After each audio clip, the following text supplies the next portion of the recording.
العالمي محمد صلاح قرب ينتقل لنادي اتحاد جدة السعودي، ده خبر ما حصلش. ورامي عباس وكيل اعمال محمد صلاح نفى الموضوع ده وقال ان صلاح لو كان بيفكر يسيب ليفربول ما كانش هيجدد عقده مع النادي الصيف اللي فات. الحكومه هتبيع اصول وممتلكات تابعه لوزاره الاوقاف بسبب تلف اسانيد ملكيتها في الحريق بتاع الوزاره، ده خبر مضروب.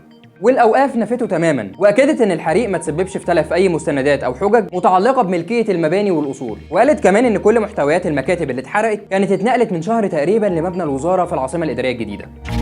رجل الاعمال سميح ساويرس هيوقف استثماراته في مصر، ده خبر ما حصلش. وحسام هيبه الرئيس التنفيذي للهيئه العامه للاستثمارات والمناطق الحره نفاه واكد ان ساويرس ما نقلش استثماراته بره البلد، لكنه اتكلم عن عدم استثمار عوائد دولاريه في مصر وفي نفس الوقت اتكلم عن استثمار فلوسه بالعمله المحليه في مصر. في نقص في ادويه خاصه بامراض الصيف، ده خبر مضروب.